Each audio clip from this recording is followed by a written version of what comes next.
Partamos de dos premisas básicas. La primera, que en cualquier gobierno es imposible que cada uno de nosotros, que la pluralidad más diversa, reciba acogida dentro de una misma visión. Siempre van a haber algunos que quedan excluidos y algunos otros que están incluidos. Esa es una premisa básica de cualquier sistema político. Es imposible que la total heterogeneidad de las individualidades y de los grupos aparezca en la misma fotografía de la unidad política. Es imposible llegar a una representación de cada individualidad dentro del todo.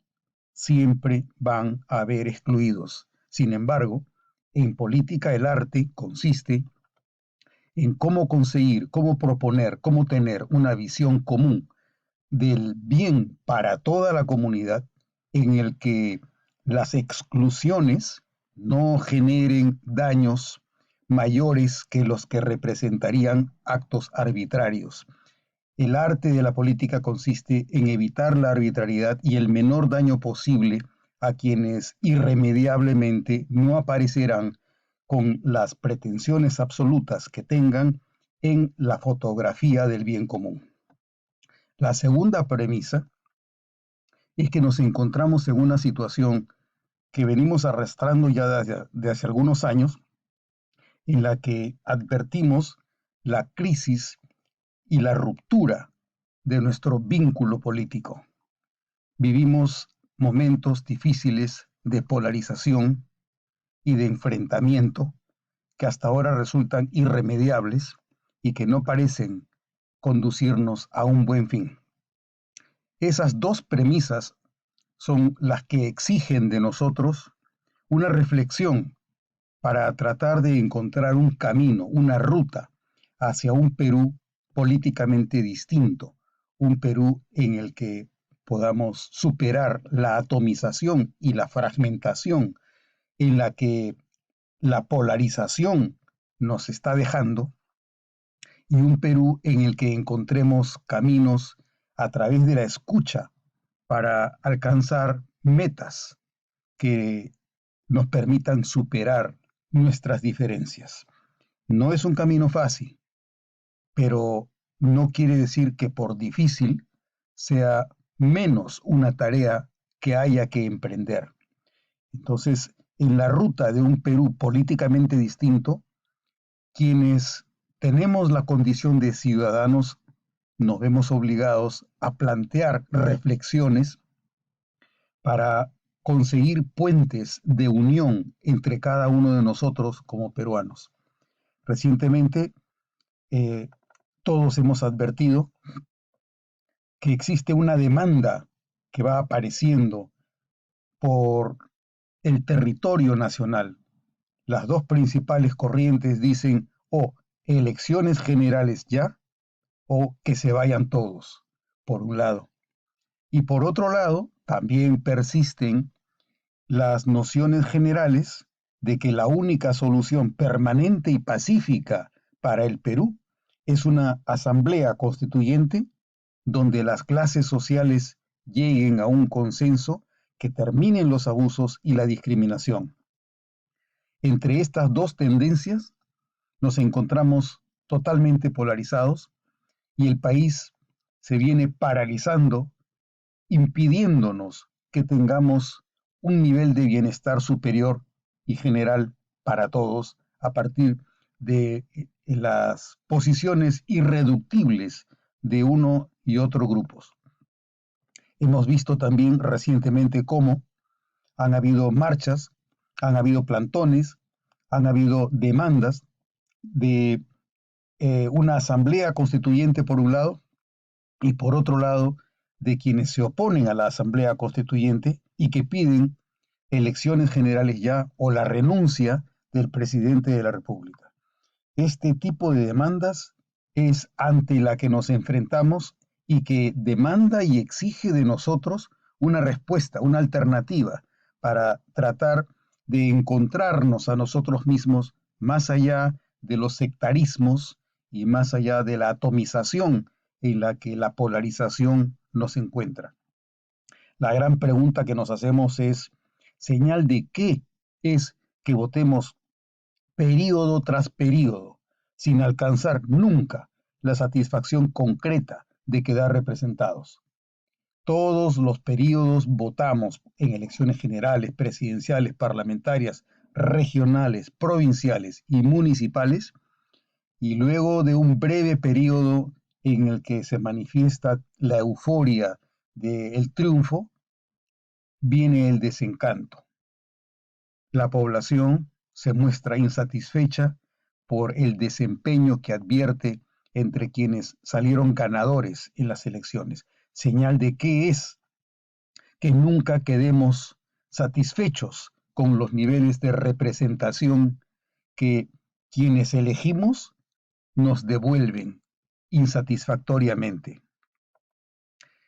¿Es el sistema representativo un símbolo que mantenemos políticamente para enmascarar esa imposibilidad intolerable de nuestra diversidad, de nuestras diferencias, de nuestra heterogeneidad y de nuestra pluralidad?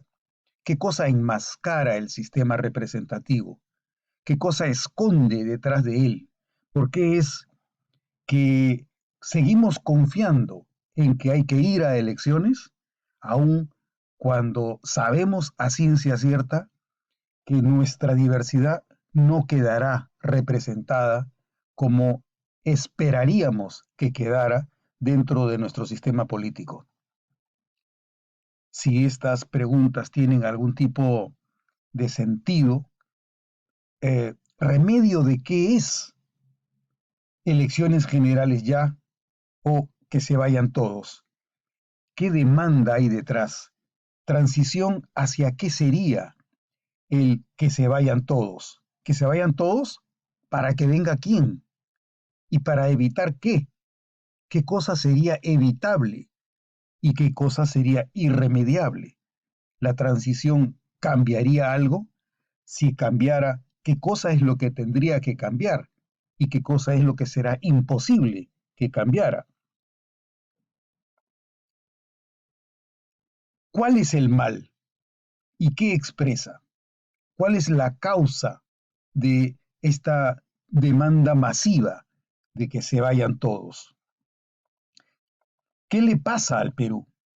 ¿Qué cosa es lo que advertimos que nos lleva al descontento, que nos lleva al desencanto, que nos lleva a la desilusión, que nos lleva a la decepción, que nos lleva al desengaño? ¿Qué le pasa al Perú? ¿Qué cosa es lo que vemos en el Perú dentro de nuestro sistema político? En primer lugar, vemos que la vida política está desenfocada de lo que necesita el presente y el futuro de nuestra gente. La vida política se concentra más en los intereses que tienen quienes ocupan el poder. Los partidos políticos están más preocupados por llegar al poder, por mantenerse en el poder, que de atender las necesidades y el bienestar generales del país. Una vez que se llega al poder, la idea pareciera ser cómo me mantengo para tener más poder, independientemente de que mi periodo no es un periodo eterno y va a tener un fin. Eso es lo que lleva a explotar las oportunidades que tienen quienes acceden al poder para agrandar lo más que se pueda el consumo de poder para sí mismos, para el partido y para los allegados a los partidos. Otro gran defecto.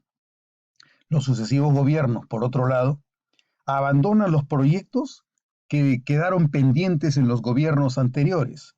Eso nos lleva a la constatación de que nuestra vida política es una vida volátil.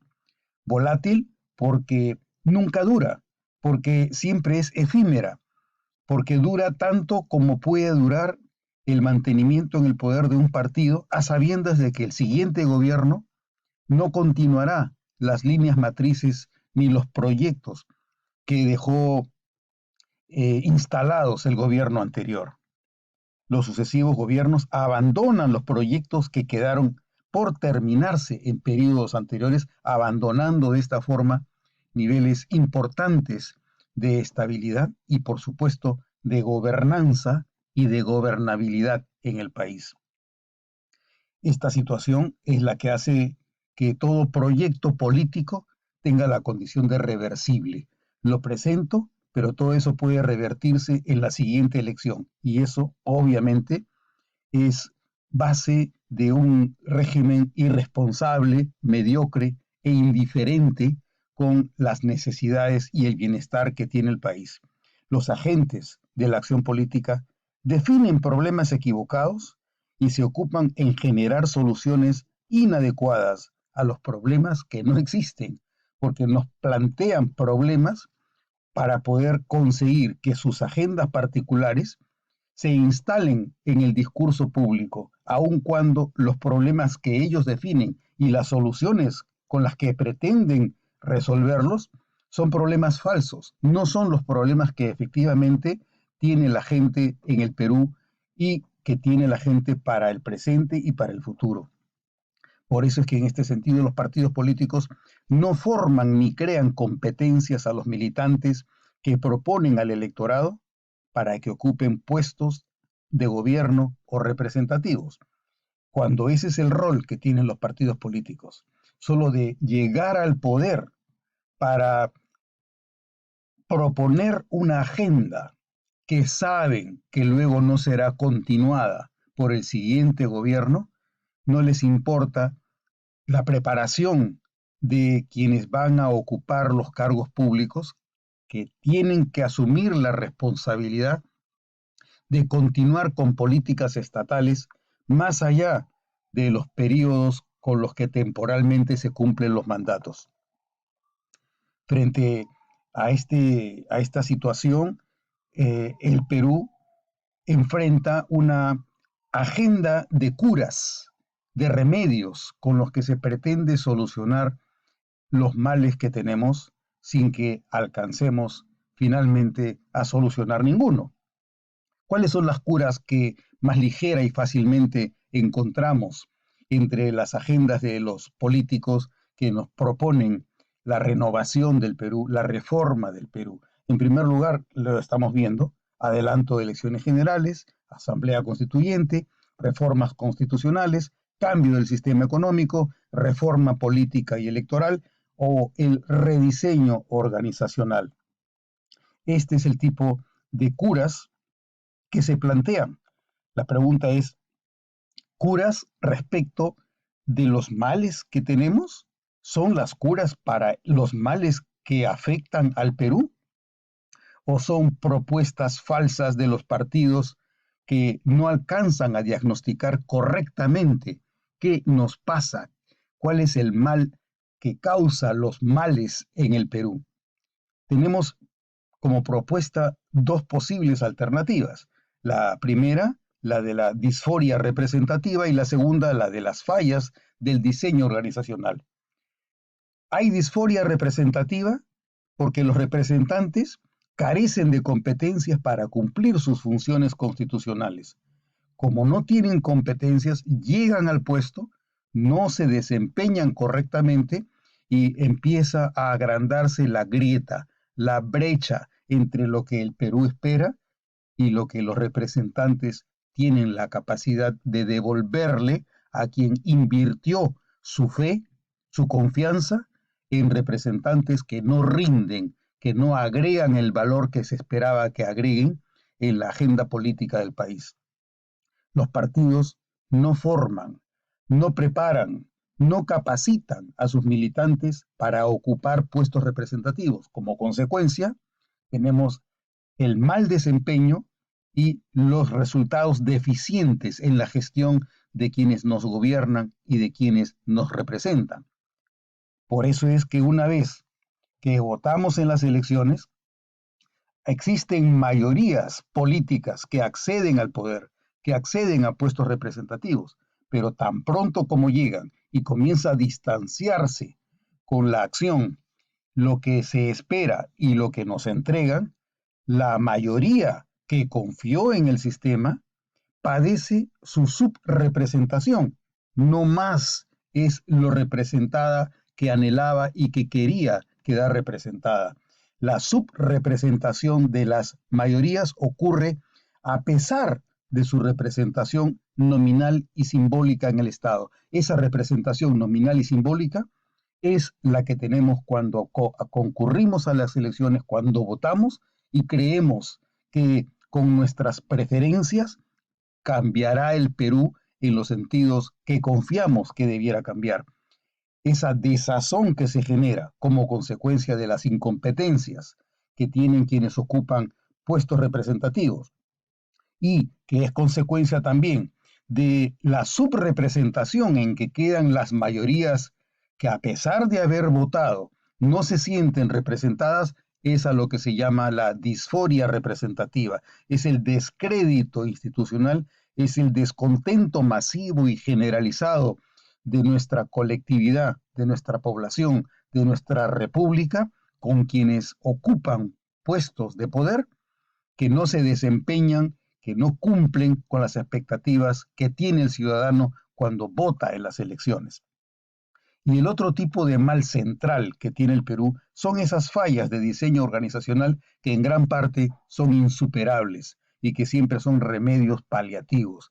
Las fallas de diseño organizacional más notables son que el sistema representativo asume que el voto asegura la representación del pueblo en el Estado. Por eso, porque creemos que cuando votamos llegamos a niveles esenciales de representación, pero nos damos cuenta que con el desempeño los representantes nos alejan, nos marginan de la representación que esperamos tener, comienza a funcionar el sistema electoral apartado del sistema político. Las fórmulas de la matemática electoral permiten el acceso limitado del pueblo a su representación política.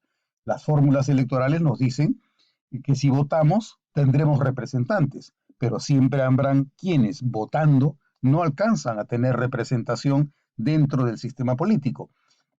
Todos creemos que existe un reconocimiento de nuestra representación cuando votamos en las elecciones.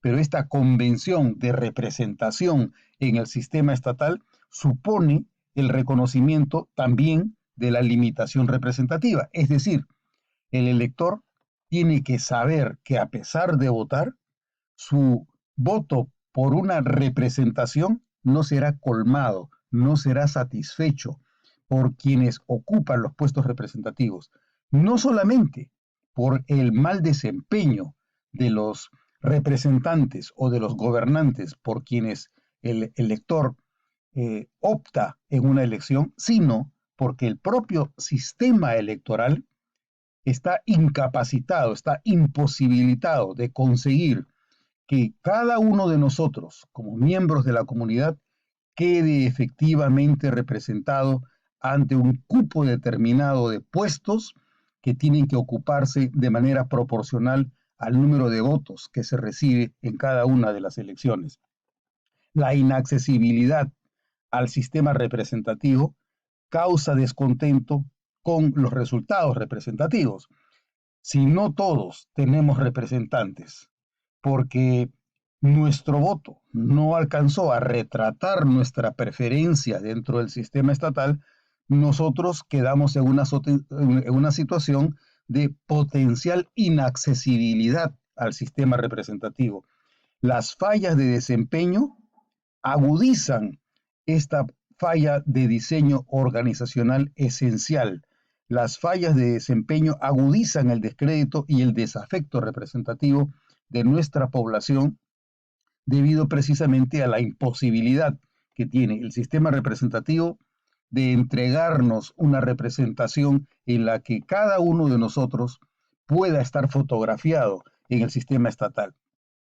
¿Y por qué es que el diseño organizacional no permite que el sistema asegure mejor gobierno y representación? Veamos lo que ocurre en cualquier elección. En cualquier democracia, los puestos estatales se ocupan por voluntad popular.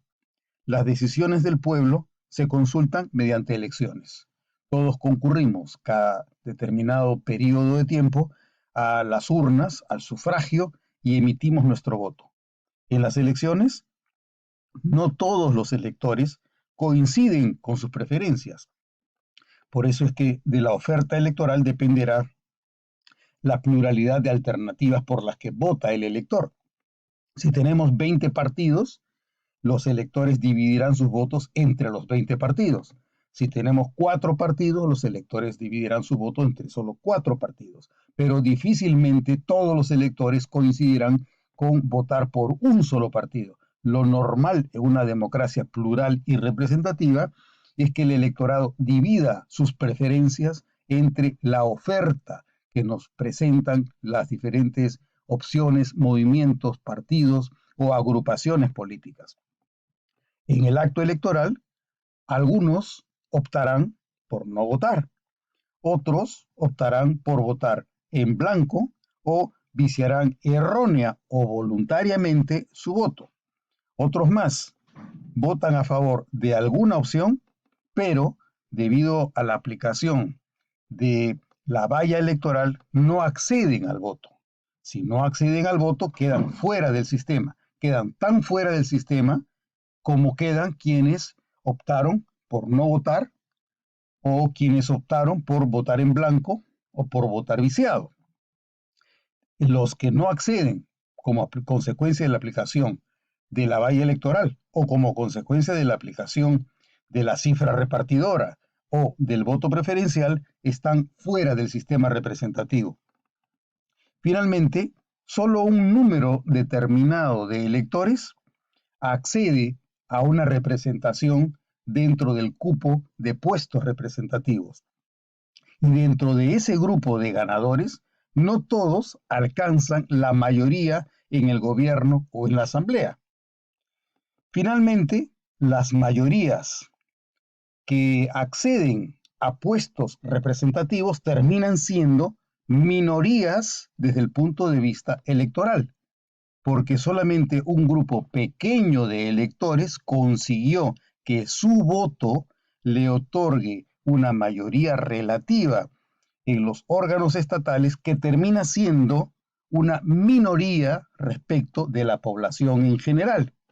Entre quienes votaron a favor de la mayoría, unos militan con convicción, otros por simpatía, otros por azar y sin interés efectivo por su voto. Entonces, los niveles de vínculo que existen entre el elector y las mayorías con puestos representativos es muy variada en cuanto al afecto que se deposita, la convicción que se deposita en los representantes. Todos estos factores van sumando. ¿Y qué es lo que suman? Suman que del total de electores, solo una pequeña minoría logra puestos suficientes para asegurar las decisiones estatales. Solo una pequeña minoría de electores logra puestos suficientes para asegurar las decisiones estatales. La toma de decisiones populares deja más electores fuera del proceso de toma de decisiones estatales que la que ofrece la promesa de un régimen democrático. El régimen democrático te dice vota porque con el voto tenemos un sistema representativo. Sin embargo, las posibilidades de que tú quedes efectivamente representado son muy pequeñas, porque solamente un número pequeño de votantes tendrá representación como una minoría que accede a mayorías estatales. Las mayorías estatales y las mayorías electorales no coinciden, no se superponen. Hay mayor cantidad de votos fuera de la mayoría estatal que la que ofrece la lógica de la democracia representativa. Son las mayorías electoralmente excluidas las que quedan con mayor poder político que las minorías con el poder estatal. La aprobación o desaprobación de la gestión y de las decisiones estatales la expresan las mayorías que carecen de mayoría en el sistema estatal. Solo si las minorías estatales coinciden con las tendencias sin representación estatal, el desempeño y la sintonía reflejan la aprobación popular. Por eso cabe afirmar que el sistema representativo no funciona sin el consenso de los no representados en el Estado. La consecuencia la podemos advertir en las elecciones que acabamos de tener en el año 2021. Todos sabemos que aproximadamente el número de electores en el Perú es alrededor de 24 millones y medio de votantes. Aproximadamente el 20, el 30% no votaron, otro 20% votó en blanco o nulo, un porcentaje similar no accedió a puestos representativos porque los excluyó la valla electoral, los excluyó la cifra repartidora o los excluyó el voto preferencial. ¿El resultado cuál fue? Que de los 24 millones y medio de electores, solamente 10 millones de electores accedió a puestos representativos, pero de esos 10 millones de electores, no todos ganaron la mayoría dentro de nuestro sistema representativo. En el caso de la elección presidencial, por ejemplo, la presidencia de la República se obtuvo con aproximadamente 4 millones y medio de votos. Esos 4 millones y medio de votos fueron consecuencia de la unión de diversos partidos que quisieron darle mayoría a una de las dos opciones que llegó a la segunda vuelta. 4 millones y medio de votos para la presidencia de la República equivale aproximadamente el 18 al 19% del total de electores. Es decir, el presidente de la República y por lo tanto quienes respaldan parlamentariamente las posiciones del gobierno que gana las elecciones solamente representan al 18.5 o el 19% en el mejor de los casos de la población electoral. Para simplificar, el 20%, solo el 20% del electorado tendría la posición de respaldar las posiciones del gobierno dentro de nuestro sistema político. Acto seguido, comienza el gobierno, las encuestadoras de opinión y la opinión pública comienzan a tomar nota de la sensación que tiene el pueblo respecto del desempeño. Y obviamente lo primero que tendríamos que esperar es que por lo menos el 80% de la población no esté de acuerdo con las decisiones que tomen el gobierno o las mayorías parlamentarias. Eso es lo que potencialmente nos está devolviendo el sistema. Todos votamos, unos optan por no votar, otros optan por votar en blanco o viciado, otros quedan excluidos como consecuencia de las fórmulas electorales, pero finalmente solo el 18% tiene la capacidad de decisión. El 18% respecto de 24 millones y medio de electores. Ellos son los que quedan representados, pero el 20% queda excluido. Gobernar sin ese 80% es lo que genera la deslegitimación potencial de cualquier gobierno, salvo que las minorías estatales coincidan con las tendencias que existen entre quienes quedaron sin representación a través del desempeño con el que funciona el ejercicio de la representación. Si quienes ocupan un puesto representativo, si esas minorías estatales no sintonizan ni reflejan la demanda de la colectividad, se ha sembrado la semilla de la deslegitimación. Por eso es que decíamos que no existe diseño organizacional capaz de asegurar la representación efectiva ni de todo el electorado, ni de las mayorías, en un sistema al que matemáticamente solo puede acceder una minoría. Esa es la consecuencia. Nuestra democracia se basa, por lo tanto, en un sistema estéril, huero e infecundamente representativo, donde la única manera de salvar esa brecha, esa grieta, es cuando quienes ocupan un puesto representativo lo desempeñan teniendo conocimiento de las limitaciones que tiene el sistema y tienden puentes hacia quienes no quedan representados en las elecciones como consecuencia de las limitaciones ineludibles de la matemática electoral. Entonces, si esto es así, ¿qué energías y qué creencias canaliza el fetiche de una representación imposible y vacía que la comunidad sigue sosteniendo para negar su propio vacío de ciudadanía?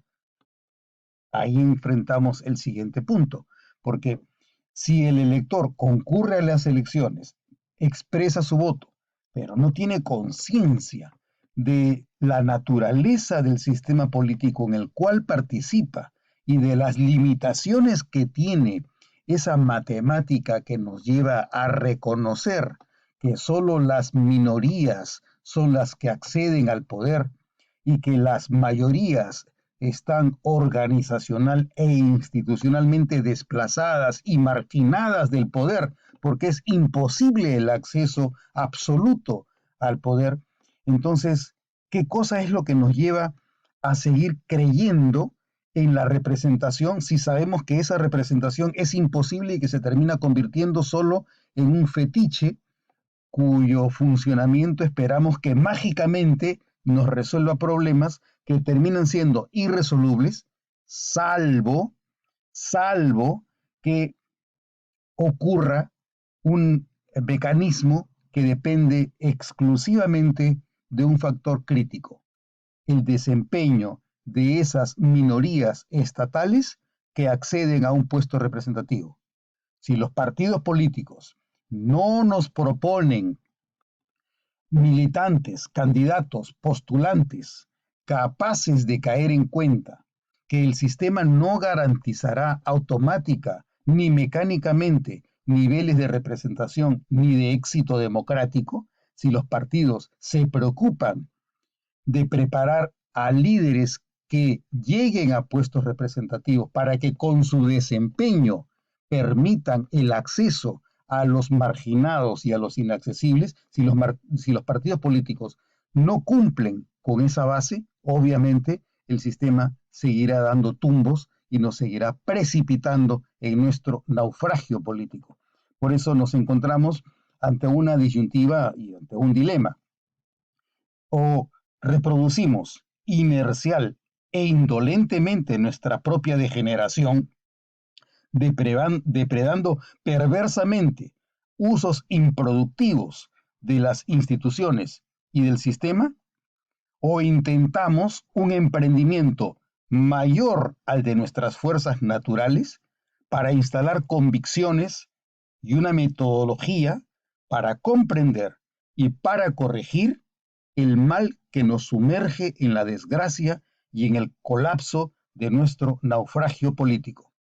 El reto es o seguir haciendo lo mismo de lo mismo, con niveles elementales de ciudadanía que difícilmente llegan a la noción de la virtud ciudadana necesaria para de la denominación que nos corresponde como miembros de una república, o de lo contrario, tenemos la opción de creer que los partidos políticos cumplirán con el rol que les corresponde para proponernos un grupo de personas suficientemente competentes y capaces para desempeñarse asumiendo esta tarea prometeica, heroica, de gobernar y de representar de manera que quienes quedan fuera del sistema representativo estén efectivamente incluidos y que la representación que ellos desempeñan no se siga convirtiendo en una representación sectaria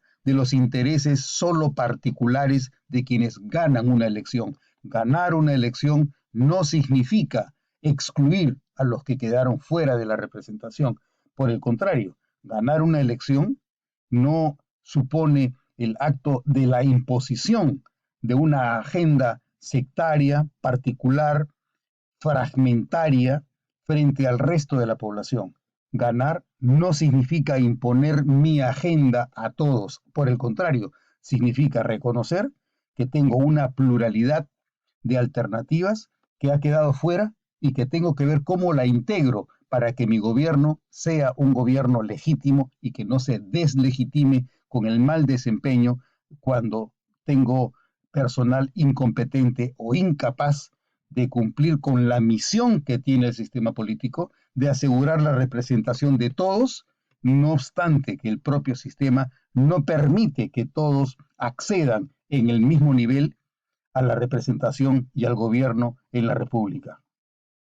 La representación no puede subsistir más como placebo catártico de nuestra miseria instrumental y de nuestra indigencia política.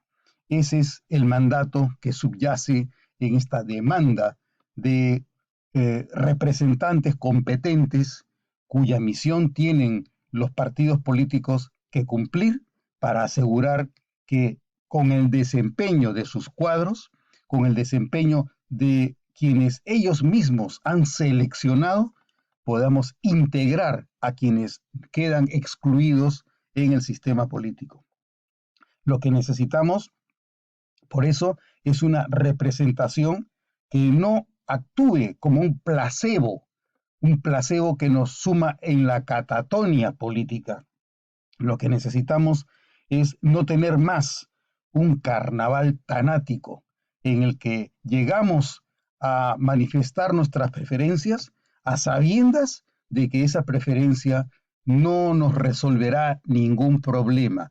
Es un carnaval tanático cuando votamos en las elecciones a sabiendas de que estamos votando por nuestra propia muerte y por nuestra propia destrucción, porque no obstante por quién votemos, siempre el sistema seguirá reproduciendo de manera inercial el descontento, la desazón y también el descrédito y el desprecio por nuestro sistema político. Pero así como no queremos esos carnavales tanáticos que se producen cada 5 años, cada 4 años, tampoco queremos el vandalismo postelectoral que nos lleva a mensajes como que se vayan todos o adelanto de elecciones generales que se viene repitiendo como estribillo desde los últimos 5 o 6 años. Entonces, si no queremos eso, ¿qué alternativa cabe frente al carácter efectivamente tanático del régimen representativo? ¿Qué alternativa podemos imaginar? ¿Qué solución podrían tener los males? ¿Será acaso la solución del diseño normativo?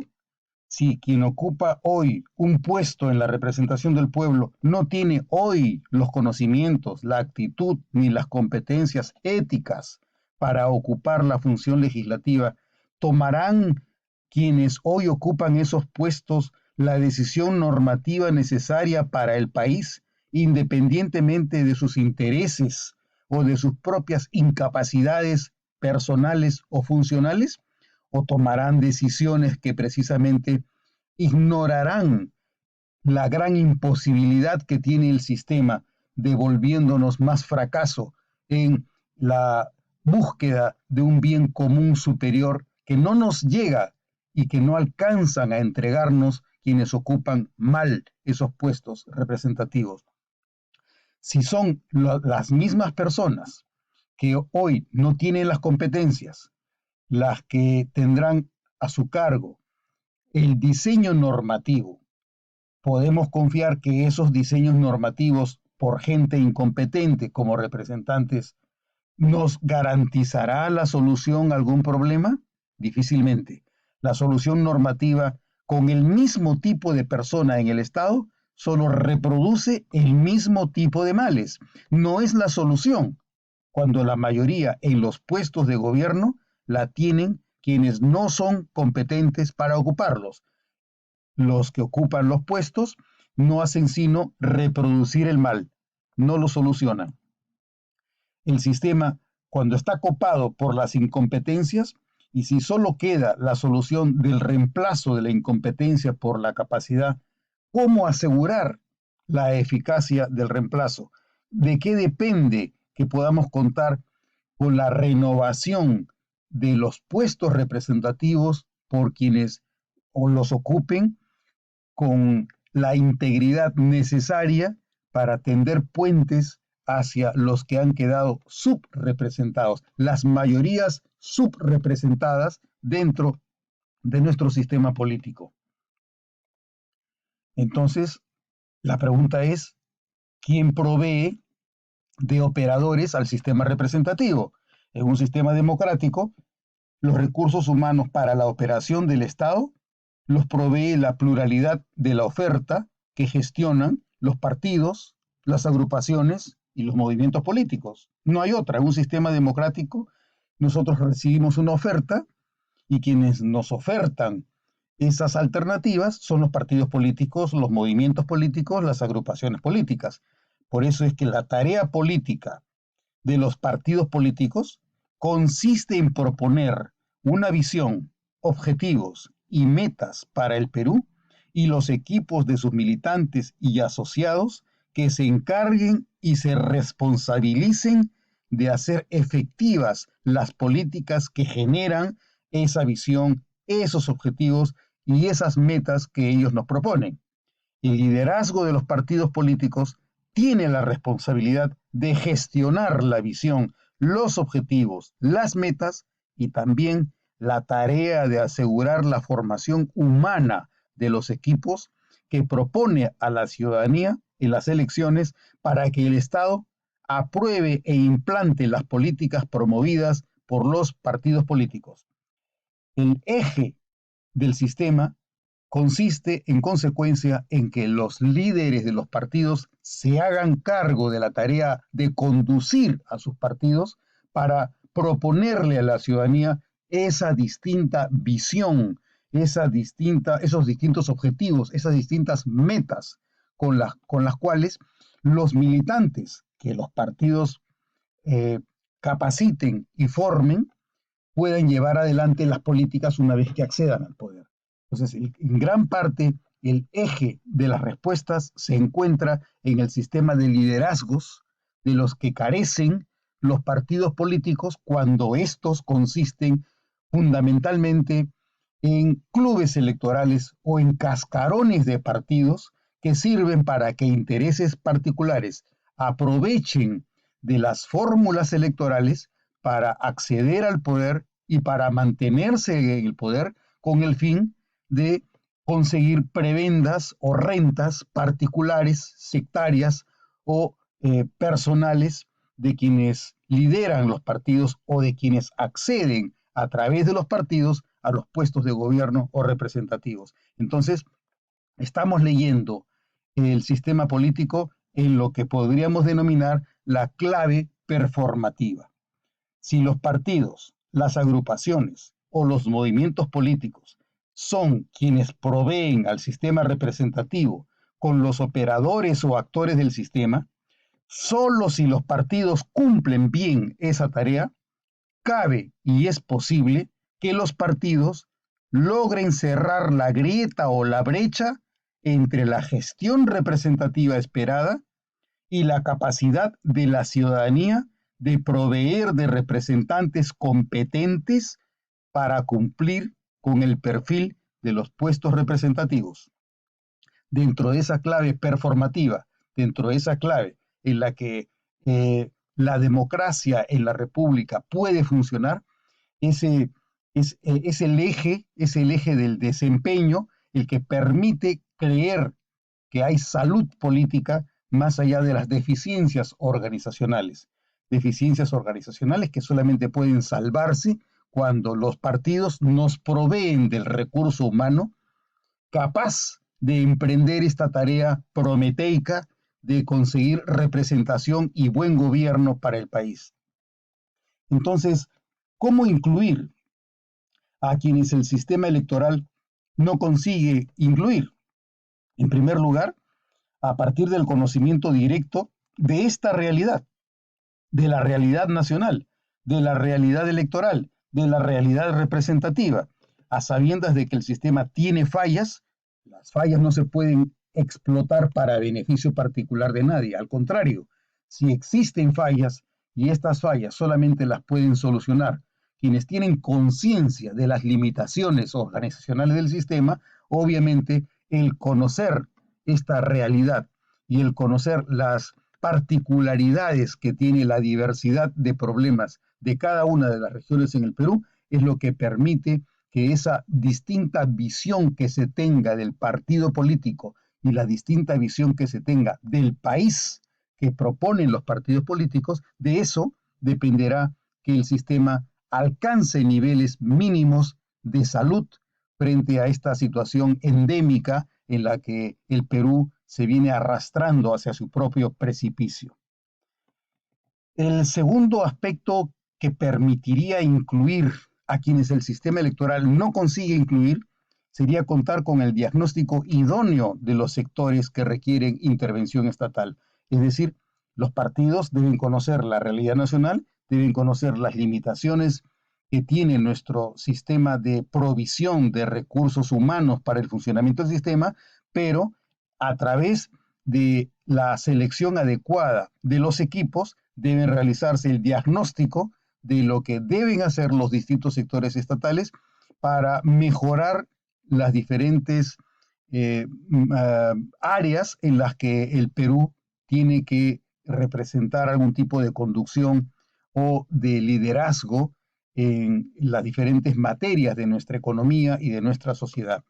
El otro aspecto que permite incluir a quienes el sistema electoral no consigue incluir es la identificación de las líneas base en que se encuentra la realidad que conocemos. No se puede hacer modificaciones en nuestro sistema si es que no sabemos de qué base estamos partiendo. Es una obligación de quienes necesitan gestionar el Estado que se sepa en cuál es la base, cuál es la situación básica desde la cual se van a emprender cualquier tipo de propuestas de cambio.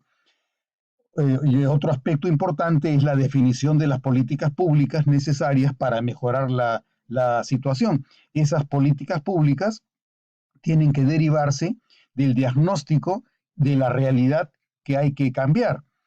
Igualmente se necesitan estrategias para intervenir la realidad afectada dentro de plazos definidos, de forma tal que se conozca que a partir de esa línea de base de las realidades sectoriales pueden haber cambios que se van a comunicar y que se van a anunciar conforme se vayan avanzando las políticas públicas que se implementen. La asignación de equipos responsables de implantar las acciones derivadas de las políticas públicas que la visión del país necesita es el último aspecto en el que cabría confiar que habría algún tipo de alternativa para superar la situación. Entonces, ¿cuáles son los elementos que permiten incluir a quienes el sistema no incluye? El conocimiento de la realidad, el diagnóstico de los sectores que requieren la intervención estatal, la identificación de las líneas de base, la definición de políticas públicas, las estrategias para intervenir la realidad dentro de plazos y con indicadores de resultados, y la asignación de los equipos responsables que implanten estas políticas públicas con las estrategias definidas a través de la visión, con el reconocimiento de las líneas de base, que son las que se va a proponer cambios en el futuro cercano cuando se accede a los puestos de poder. En síntesis, podemos decir que estamos ante una dinámica de corrección en la provisión de recursos para la operación eficaz del sistema representativo. Y esta dinámica supone tres elementos centrales: liderazgo partidario, visión de país, políticas de acción y, por último, militantes capaces de operar el Estado y de implantar la visión y las políticas definidas. Sin estas tres líneas importantes de acción, no va a haber alternativa confiable que nos permita superar la situación en la que actualmente nos encontramos. Sin partidos sólidos, no hay operación confiable ni responsable del régimen representativo. Y sin liderazgo, no hay visión ni partidos confiables y responsables. Entonces, el eje de nuestro sistema político depende, en principio, de los partidos, pero antes que de los partidos, de los líderes de los partidos que sepan definir la visión de país que hará que esos partidos sean agentes confiables y responsables de la inclusión de quienes van a quedar inaccesibles al sistema representativo y de gobierno como consecuencia de las limitaciones naturales del sistema de diseño que tenemos en nuestra organización política. Los elementos, ya los estamos viendo, son el partido, el líder, las políticas y la visión. El partido, que debe contar con cuadros formados y capacitados, el líder, que debe poseer ascendencia, carácter e inteligencia para conducir al partido, la visión del país, es decir, que el partido sepa proponer qué es lo que se quiere que seamos, y por último, las políticas que deben estar a cargo de la gerencia y de la gestión por la que se responsabilizarán quienes los partidos nos propongan como agentes del cambio en este Perú distinto que necesitamos, más allá de las polarizaciones y de la atomización en la que nos encontramos por la ineptitud elemental y esencial de quienes actualmente desempeñan puestos de gobierno y de representación. La visión del país define cuáles son los objetivos, cuáles son las metas, las políticas públicas, las estrategias, cuáles son los indicadores y en qué plazo se van a cumplir. La visión de país permite también definir cómo formaremos y cómo capacitaremos a los actores y a los operadores del sistema. Y de la visión de país también dependerá cómo conseguimos la cohesión y la disciplina de los equipos que tendrán a su cargo la implantación de las políticas que se derivan de los objetivos y de las metas que se generan con esta visión de país. Finalmente, ¿cómo alcanzar un sistema que responda a las necesidades políticas del Perú? En primer lugar, ante la situación en la que nos encontramos, con un sistema de partidos ineficiente, lo primero que necesitamos es articular consensos mediante el diálogo de la pluralidad de los partidos demócratas del Perú. Es innegable que tenemos que empezar por algo, y empezar por algo supone que se busquen esos consensos, que se trate de conseguir que los líderes o los dirigentes de los partidos se comprometan en niveles mínimos de abnegación para tener una misma visión del Perú según la cual las propuestas coincidan respecto de lo que queremos para nuestro futuro próximo y cómo vamos a necesitar formar y capacitar a los militantes con los cuales se harán cargo los partidos de la implantación de los objetivos, de las metas y de las políticas públicas que se definen en las estrategias de los partidos políticos. La labor interna en los partidos que alinee su capacidad de acción e intervención política acorde con los acuerdos adoptados es otro de los elementos con los cuales debe contarse para alcanzar un sistema que responda a las necesidades de representación dentro de nuestro régimen republicano. Y por último, el compromiso de los partidos en la formación de cuadros, de operadores y de militantes según los perfiles de competencias de los distintos puestos estatales. En suma, estamos ante la necesidad de pensar en un plan básico que suponga tres pasos esenciales. Primero, una convocatoria. Segundo, un acuerdo. Y en tercer lugar, la gestión y acción que vayan de acuerdo a los elementos que se lleguen a adoptar dentro de esta convención entre los partidos políticos. Una convocatoria al diálogo con la agenda del diagnóstico y de los consensos, un acuerdo de los participantes en el diálogo. Y en tercer lugar, la puesta en marcha de un plan común de acción entre los partidos participantes.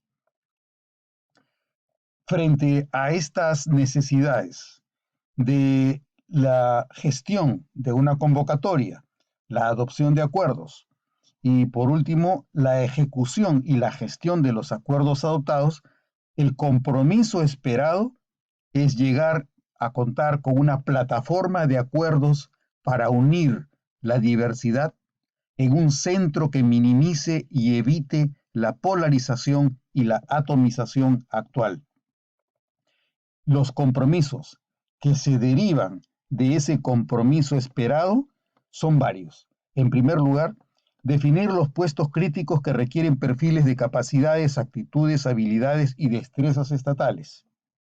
Gestionar los recursos para formar y para capacitar a operadores y militantes que se postulará o propondrá como candidatos a los puestos críticos. Definir la malla curricular para la formación y capacitación de operadores y militantes a los puestos críticos. Convocar a operadores y militantes interesados en su formación y capacitación. Definir los equipos a los que se encargará de la formación y capacitación.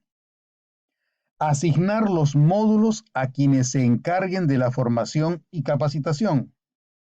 Dictar los módulos de formación y capacitación.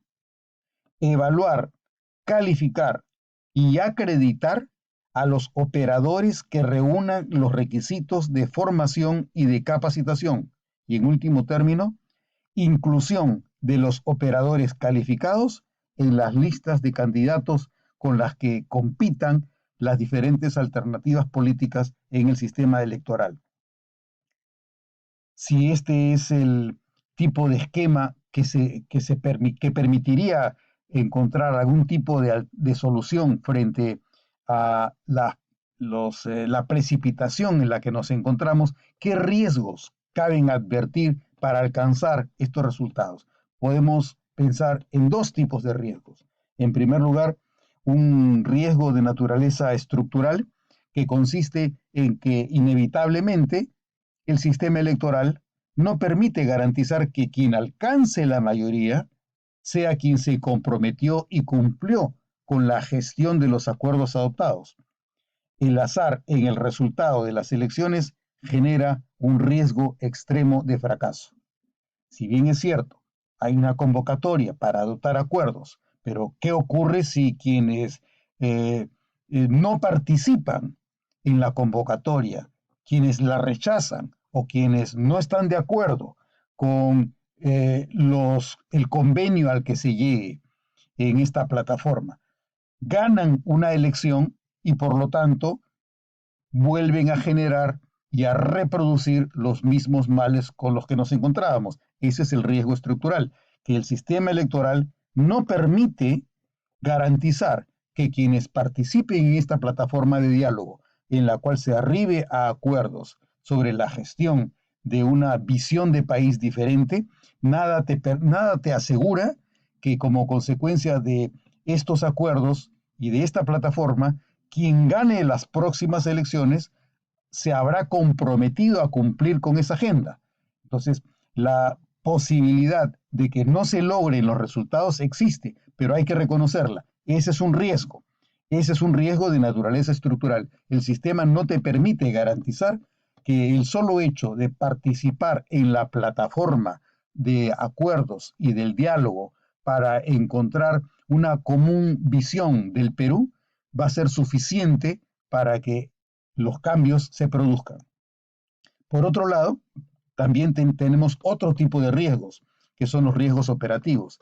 De las mayorías que accedan a los puestos representativos dependerá que los resultados esperados se concreten y alcancen, siempre que quienes ocupen los puestos representativos cumplan con los perfiles de capacidades que los puestos requieren.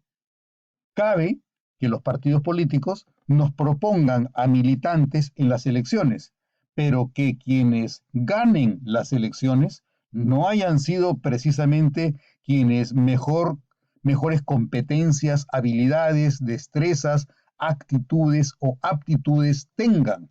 Puedes haber aprobado la mejor de las mallas curriculares derivadas de la formación y de la capacitación que los partidos ofrezcan a sus militantes. Pero ¿qué pasa si por alguna razón natural postulan a un puesto representativo, pero el pueblo termina eligiendo a personas que no son de las mejor preparadas entre los cuadros propuestos por los partidos políticos. Ese es otro riesgo, es inevitable, es un riesgo de naturaleza operativa frente al cual es necesario pensar en qué debe hacerse cuando se enfrenta este tipo de riesgos. Podemos imaginar frente a uno y otro tipo de riesgos algunas acciones que cabe tomar para minimizar esos daños previsibles. En primer lugar, las acciones preventivas. Las acciones preventivas frente a los riesgos, tanto estructurales como operativos, es buscar al máximo posible niveles de sintonía, unidad, cohesión y coordinación entre quienes asumen el compromiso, de forma tal que cuando se enfrenten señales de que aparezcan estos riesgos estructurales u operativos, quienes sean parte de los acuerdos sepan actuar como un solo puño para enfrentar esos riesgos y tratar de proponer las soluciones más eficaces de manera que los riesgos no se expandan, no aumenten y no terminen disminuyendo las posibilidades de éxito esperado dentro de esta propuesta. Por otro lado, tienes las acciones concurrentes. Las acciones concurrentes consisten en la identificación de señales e indicadores de reproducción de desvíos o de distorsiones representativos. Si tenemos señales, hay que identificarlas prontamente.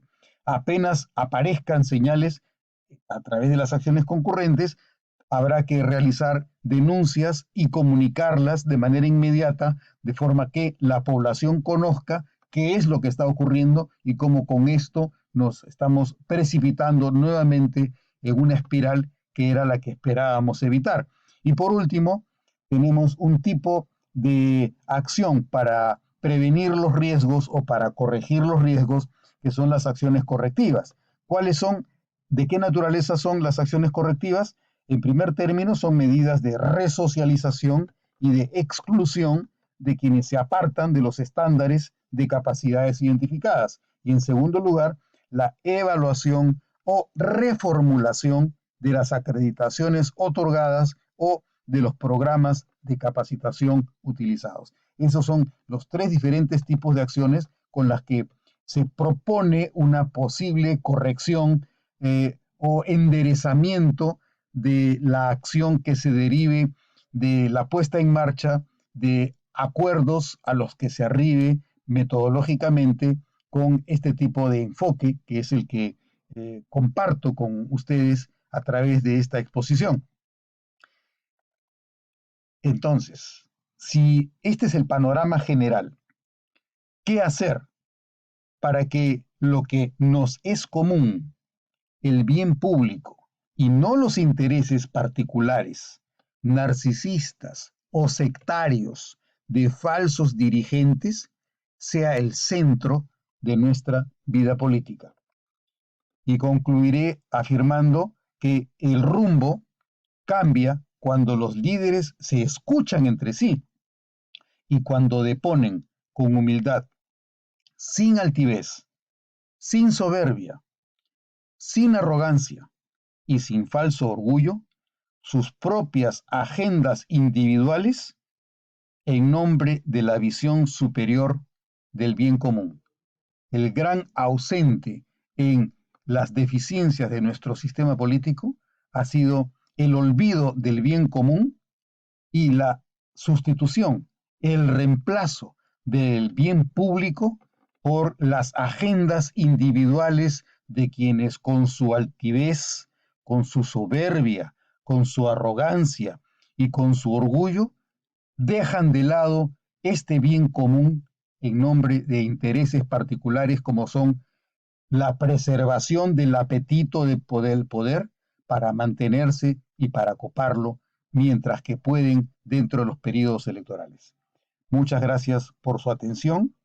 Espero que de algo sirva estas reflexiones en el camino hacia el rumbo de un Perú mejor y distinto. Muchas gracias.